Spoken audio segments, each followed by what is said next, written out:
থেকে আমাদের ভারতবর্ষে যে ডক্টর ডে পালন করা হচ্ছে, সেই ডক্টর ডেতে আমরা যা স্মরণে করছি, যাকে আমরা চিরদিন মনে রাখার জন্য যার উদ্দেশ্যে এই ডক্টর ডেটা পালন করি, সেই ডক্টর ডে মূল হোতা বিধানচন্দ্র রায় নামানুসারে চলছে। তাই বিধানচন্দ্র রায়কে আমরা এক কথায় পশ্চিমবঙ্গের উপকার হিসেবে জানি।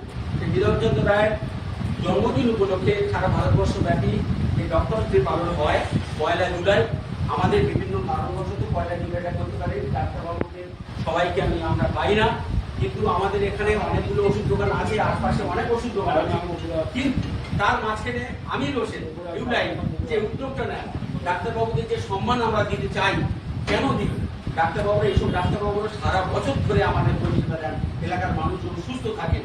এই সুস্থ রাখার জন্য ডাক্তারবাবুদের সম্মানটা দেওয়ার প্রয়োজন।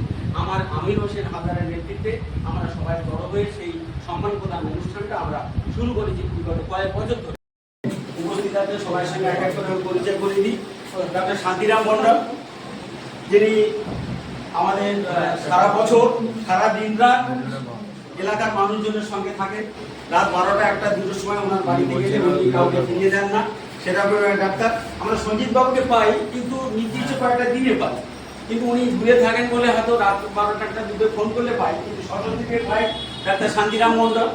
ওনাকে প্রায় সারা বছরই পেয়ে যায়, কারণ এলাকার মানুষ উনি ফেল করলে তারপর সঞ্জিত বাবু এসে তাদের দেখেন, ওনার হাতে আগে রোগী থাকে। তারপর আছে ডাক্তার নিরঞ্জন নস্কর, সেই একই জিনিস।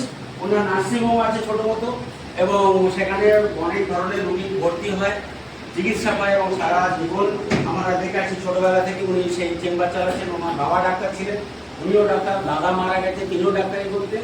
এইভাবে চলছে, এলাকার মানুষ এই উপকৃত হচ্ছেন। তারপর আছে মনিরুল ইসলাম সাহেব, মনিরুল ইসলাম সাহেব আছেন জেনারেল ফিজিশিয়ান।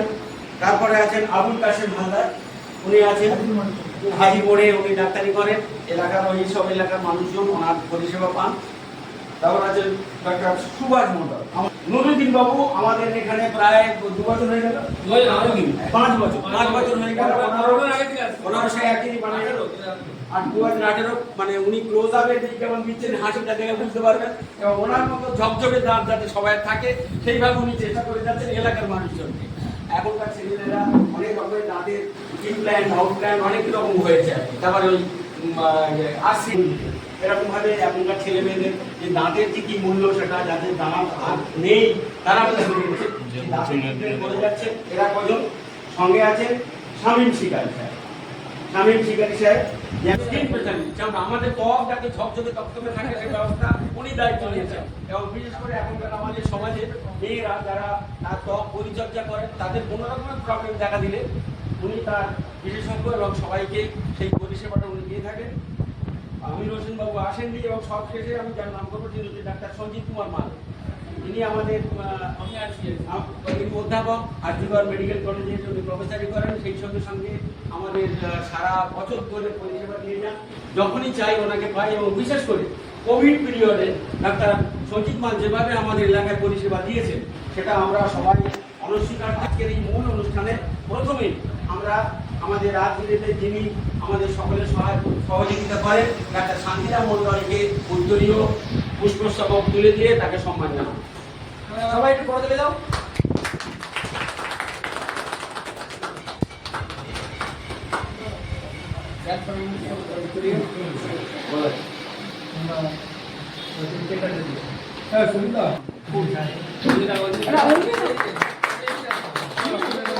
এটা পড়া ক্যামেরা চলছে, নিউজ একটিভ দাও দাও দিয়ে দাও ডাক্তারবাবুকে দাও, আমি দাও চলে যাবো, দাও সামনের দিকে দাও, সামনের দিকে সামনে দাও তো লজ্জা করে আছে। দাও ঠিক আছে,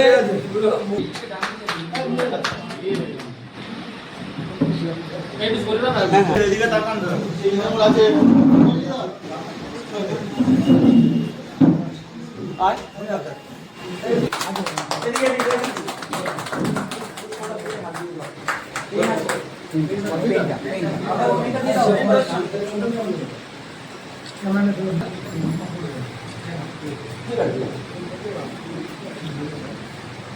হাততালি সবাই একটু।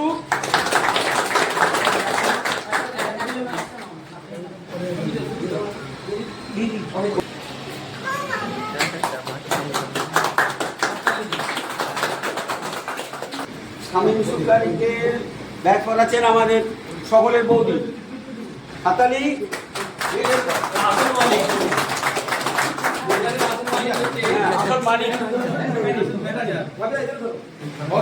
নিউ লাইফ মেডিকেল হলের কর্ণধার, তিনি আজকে ফুল তুলে দিচ্ছেন একটা স্বামী শিকারীর হাতে। সবাই সব শেষে আসবো উপস্থিত যিনি আছেন আমাদের সকলের প্রিয় শ্রদ্ধেয় ডাক্তার অধ্যাপক শ্রী সঞ্জিত কুমার মালকে ব্যাচ পড়াবেন শ্রী আমির হোসেন হালদার, দোকানের প্রধান কর্মচারী। তুমি কি দেবে? বলিয়ে দাও।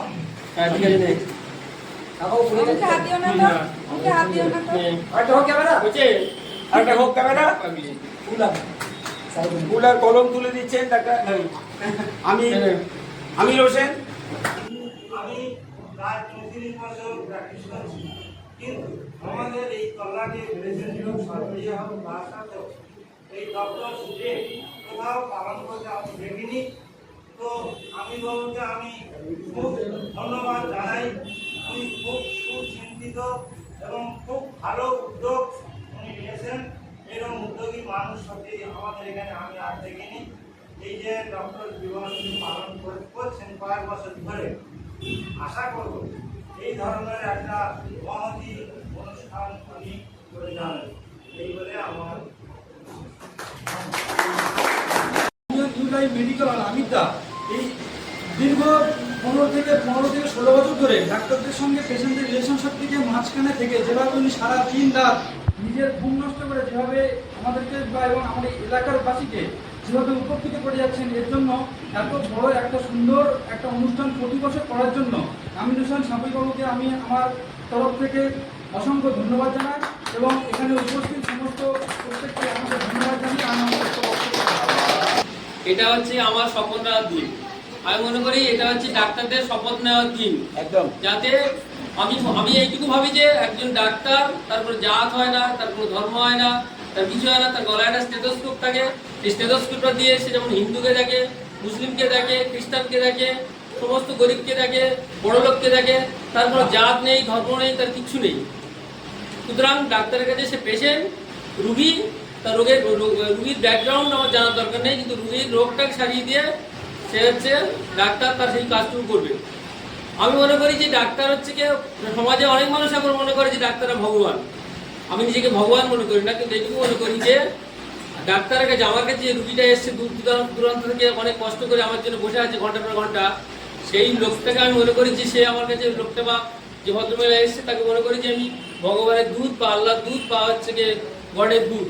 কারণ ওই মানুষটা আমার কাছে এসছে তার এই কষ্টটা মুক্তি হবে, কষ্ট থেকে মুক্তি পাওয়ার জন্য। তো আজকের দিনটা আমার সেই শপথ নেওয়ার দিন, যেদিন হচ্ছে কি আমি নিজে ডাক্তার হিসেবে মনে করি যে আমি অন্তত ওই কষ্টটাকে মুক্তি দিয়ে তার অন্তত সেই কাজটুকু করবো, যাতে আমার পরবর্তী জন্মে বা পরবর্তীকালে আমি বিশ্বাস করে থাকি সেইটুকুতে আমি যেন আমার ভালো কাজের লক্ষণ হয় সেটা। সুতরাং মানুষ যদি কোনো কষ্ট নিয়ে আত্মনাদ নিয়ে আসে আমার কাছে, আমার কাজ প্রথম কাজ হচ্ছে তাকে মুক্তি দেওয়া, সেই জায়গাটাকে তার কারণ তিনি আমার কাছে এসছেন একমাত্র ভগবানের দুধ হয়ে বা আল্লাহ দুধ হয়ে এসছেন আমাকে।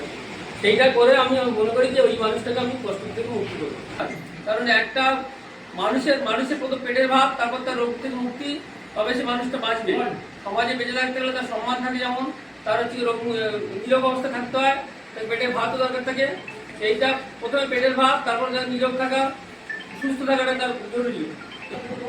আমি এখানে অনেকদিন ধরে চিকিৎসা করছি, আমি আমার সাধ্যমতো চেষ্টা করি যথাসম্ভব আমার সময় দেওয়া। হসপিটালে চাকরি করি, তার মধ্যে ফ্যামিলিকে অনেকটাই বঞ্চিত করে যাওয়া তো দিন হোক যতটা সম্ভব বাড়িতে এখানে চেষ্টা করে যাই। যতদিন শরীর সুস্থ আছে ততদিন চেষ্টা করি যে করে যাবো, এইটাই বলি আমি আমার বক্তব্য শেষ করছি। ভালো থাকবেন, সুস্থ থাকবেন, অসুবিধা যাতে কম হয় এটা চাই, অসুবিধা না হলেই ভালো। আমার টাকার দরকার নেই, আমার বেশি দরকার নেই, কিন্তু আমি চাই যে সবাই সুস্থ থাকুক, ভালো থাকুক। মানসিক সুস্থতা খুব জরুরি। এখন মানসিক সুস্থতা, শারীরিক সুস্থতা সবাই, প্রত্যেকটা মানুষের মধ্যে এখন দেখা যাচ্ছে কিছু না কিছু মানসিক প্রবলেম নিয়ে চলে আসছে। সমাজের এত অবক্ষয় হয়েছে, সমাজে এখন প্রতিদিন পেপার নিউজ খুললে জায়গায় একের পর এক খুন খারাপি থেকে শুরু করে এর সঙ্গে ঝগড়া, এই ঝগড়া, তার সঙ্গে শারীরিক অসুখ আছে। কিন্তু এই সমাজের অবক্ষয়ের সঙ্গে ডাক্তাররা যে তার সঙ্গে যুক্ত না হচ্ছে না আস্তে আস্তে, সেটাও বলা যাবে না। সব লেভেলেই আমাদের শিক্ষা দীক্ষা, সমাজ ব্যবস্থা সব দিক থেকে যেন অধঃপতন লক্ষ্য করছি।